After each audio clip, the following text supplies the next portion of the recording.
अस्सलाम वालेकुम नाज़रीन, एक नई वीडियो के साथ मैं हूं आपका मेज़बान रज़ा अब्बास। बात करेंगे कुरम के हवाले से ही।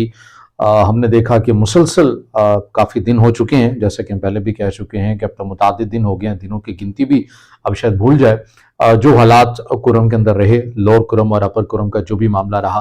वो खबरों की ज़ीनत बना रहा। उसके अंदर क्या अप्स एंड डाउन आते रहे, जो जो हैपनिंग होती रही, जो जो पेशरफ्त होती रही, वो आप तक जो है वो पहुंचती रही।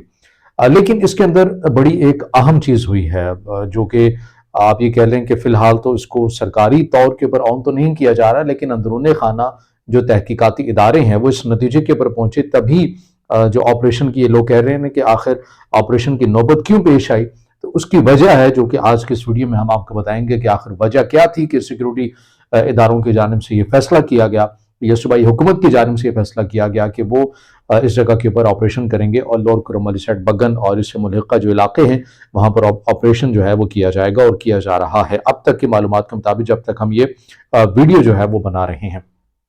इसके अंदर मामला कुछ ही होता है कि जो अमन एक मायदा होता है 1 जनवरी को, और उसके अंदर तमाम फ़िरक़ैन का एतमाद होता है, मगर उसके बाद भी हम देखते हैं कि सबूताज करने की कोशिश की जाती है इस अमन मायदे को। और इसी मायदे के अंदर जो ऐसी एक शिक थी कि जिस इलाके से सरकारी तौर के ऊपर या जो भी अमन मायदे की खिलाफ वर्जी होती है, तो उस इलाके के ऊपर या वहाँ के जो ज़िम्मेदारान होंगे, मशरान होंगे, कबायली जो सरदार होंगे, उनसे पूछ गिछ की जाएगी। अगर उन्होंने जो हमलावर जो भी होगा उसे पकड़ने में अगर मदद फराहम ना की, तो फिर जो है वो तमाम ही उसके साथ में आएंगे, फिर रियासत जो है वो मुतहरिक होगी।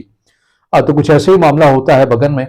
और ये काफिला पेशावर से जो रोड जाती है पारा चनार को, अपर कुरम जिसे हम कहते हैं, वो कि चूंकि मुतादिद दिनों से वो बंद है, और वहाँ पर अभी भी जो सूरत हाल है वो ये कि सिक्योरिटी सूरत हाल में ही कॉन्वाय जाते हैं, सरकारी कॉन्वाय जो शेख रनोश लेकर जा रहे हैं। अब तक की मालूमात के मुताबिक जो है वो 5 तकरीबन सरकारी कॉन्वाय है जो कि अपर कुरम पहुँच चुके हैं, और ये ऑपरेशन ही के बाद जो है वो मुमकिन हो सका है। लेकिन यहाँ पर ये बातें हो रही हैं कि बगन में जब कहा यह जा रहा है कि 70 से ज़्यादा जो ट्रक्स थे, इमदादी काफिला वो सामान लेकर जा रहा था, अरबों मालियत का उसके अंदर सामान था, शेख रनोश थी, अद्वियात थी और दीगर जो बुनियादी शेख रनोश होते हैं वो मौजूद थी। और उसमें ड्राइवर्स को भी मार दिया जाता है, शहीद कर दिया जाता है, और फिर जो 2 सिक्योरिटी एहलकार हैं उन्हें भी शहीद कर दिया जाता है। और बड़ी तादाद के अंदर जो ट्रक्स होते हैं उन्हें फिर सामान को आग लगा दी जाती है और बाज़ों को लूट कर जो है वो लेकर चले जाते हैं। इसके बाद सूबाई हुकूमत या भी कह लें कि सिक्योरिटी इदारे इस नतीजे के ऊपर पहुंचे कि हमें यहाँ पर ऑपरेशन करना ही पड़ेगा। क्यों? क्योंकि तहकीकात के बाद ये चीज़ें सामने आ रही थी कि ये जो अमन मुआहदे को सबूताज करने की कोशिश की गई है, यहाँ पर मुदाखलत है कलदम टीटीपी की, यानी कि फितनतुल खवारिज की। जब ये मालूमात मुकम्मल तौर के ऊपर आई, क्योंकि आपको मालूम है कि ये जो इलाके हैं अपर कुरम, लोअर कुरम, ये सरहदी इलाके हैं, अफगानिस्तान के साथ जाकर लगते हैं, और यहाँ से बड़ी आसानी के साथ कलदम टीटीपी या फितरतुल खवारिज जैसे जो ग्रोह हैं जो पाकिस्तान के अमन अमान को, इसकी फ़ज़ा को मुतासिर करते हैं, यहाँ पर वो आसानी से आ जा सकते हैं, क्योंकि यहाँ पर जो बसने वाले लोग हैं उनके साथ भी उनकी रिश्तेदारियाँ हैं, ताल्लुक़ हैं, कबाइल हैं आपस में। तो ये वजूहात हैं, बहुत सारी सहूलतकारी भी यहाँ पर मौजूद है। तो यहाँ पर जो तहकीकाती इदारे हैं इस नतीजे के ऊपर पहुंचे कि कलदम टीटीपी की जानिब से लोअर कुरम और अपर कुरम का जो मामला है वो हल नहीं होने दिया जा रहा, और ये अफगानिस्तान से मुदाखलत हो रही है। यानी कि कलदम टीटीपी चूंकि अफगानिस्तान के अंदर मौजूद है, तो ये वहाँ से आकर पाकिस्तान के अमन अमान की जो सूरत हाल है उससे मुतासिर कर रहे हैं। उसके बाद ये फैसला किया जाता है कि जो लोग हैं, जो मकामी लोग हैं, उन्हें पहले सेफ जोन में भेजा जाए, और उसके बाद फिर कुछ ऐसे इलाके हैं जहाँ पर लोगों को नहीं भी भेजा गया, क्योंकि वहाँ पर जो तहकीकाती इदारे थे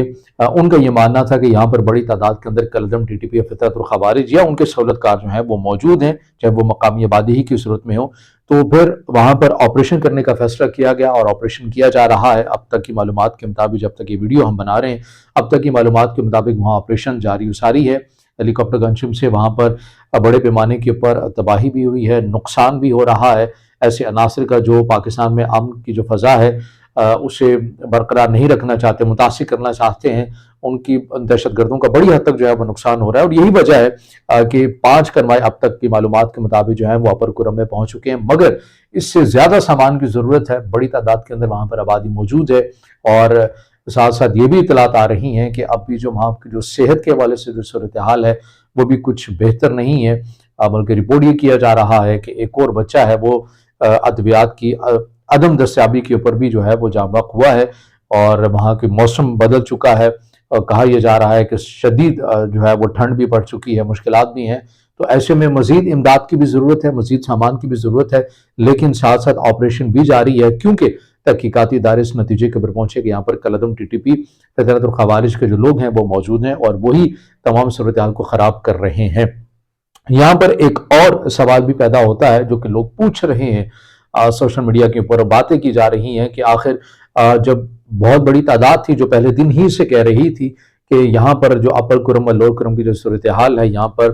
جو سرحد پار سے مداخلت ہے وہ زیادہ ہو رہی ہے، اور وہی عناصر ہے جو کہ صورتحال کو بہتر نہیں ہونے دے رہے، تو یہاں پر سیکیورٹی اداروں کو آپریشن کرنا چاہیے، انہیں جو ہے وہ کارروائی کرنی چاہیے، مگر نہیں کارروائی کی جا رہی تھی۔ تو آخر کیا وجہ ہے؟ 100 سے زائد جو دن ہیں وہ گزر گئے، بڑی تعداد کے اندر اموات ہو گئیں، قافلوں کے اوپر حملے کیے گئے، سامان کو لوٹا گیا، اور لوگوں کے گلے کاٹے گئے، مارا گیا، اور اس کے بعد جو ہے وہ متحرک ہوئے ہیں۔ تو ظاہر ہے یہ بھی ہمیں معلوم ہونا چاہیے کہ یہاں پر ہر جگہ آپ یہ نہیں کہہ سکتے کہ سیکیورٹی ادارے یا فوج پاکستان خود ہی آ کے سب کچھ کر لے۔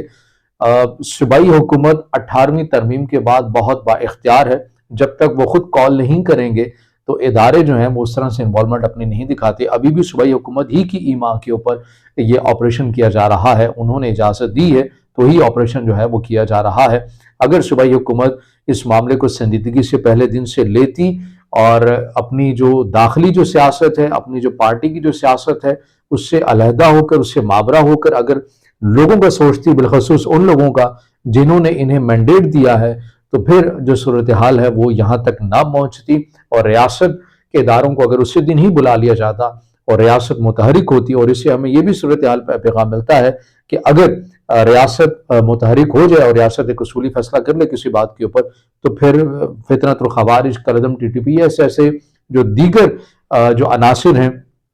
ان کے پھر بس میں نہیں رہتا، ان کی بیخ کنی پھر ہو کر رہتی ہے، اور امن و امان کی جو فضا ہے اسے پھر برقرار رکھا جا سکتا ہے۔ یہ ہمیں اس آپریشن کے بعد معلوم ہوا، لیکن اس کی اگزامپل ہے یہ آپریشن، اور جیسے متعدد آپریشنز بھی مثالیں ہمارے سامنے ہیں، مگر صوبائی حکومت نے یہاں پر انتہائی غفلت، لاپرواہی کا مظاہرہ کیا، اور اتنے دن گزر جانے کے بعد، اتنی اموات کے بعد، اتنے نقصان کے بعد وہ اس نتیجے کے پر پہنچے، اور بالآخر اب یہ کہنا پڑ رہا ہے کہ آپ یہ کہہ سکتے ہیں کہ وہاں کے جو مقامی لوگ ہیں وہ کسی حد تک سکھ کا سانس لے رہے ہیں کہ کسی حد تک صورتحال اب بہتر ہوتی جا رہی ہے، مگر یہ اس کا کوئی دیر پا حل نہیں ہے۔ دیر پا حل اسی صورت میں ہوگا جب وفاقی حکومت اور صوبائی حکومت، جو سویلین حکومت ہیں، سیاستدان ہیں، یہ مل بیٹھ کر ان اضلاع کا، ان ایریاز کا اور وہاں پر موجود قبائلیوں کے مابین ایک فارمولہ مستقل طور کے پر طے کریں گے، جس سے بعد میں کوئی بدامنی نہ ہو۔ ایسا نہیں ہے کہ ابھی فطرت و خوارج کو ختم کر دیں گے تو یہ معاملہ ختم ہو جائے گا۔ یہاں پر معاملہ قبائل کا شروع ہی سے چل رہا ہے، ایک سوشل ایشو ہے، زمینوں کے معاملات کے اوپر تنازعات ہیں، پھر اس کو فرقہ واریت کا رنگ دے دیا جاتا ہے۔ تو یہ طے کرنا ہے وفاقی حکومت نے، صوبائی حکومت نے مل بیٹھ کر وہاں کے لوگوں کو پاس بٹھا کر یہ طے کرنا ہے کہ آگے یعنی دیر پا ایک جو مستقبل ہے اس کا وہ پرامن رہے، اور اس کے لیے کوئی ایسا فارمولہ تمام سٹیک ہولڈرز کو مل بیٹھ کر طے کرنا ہے۔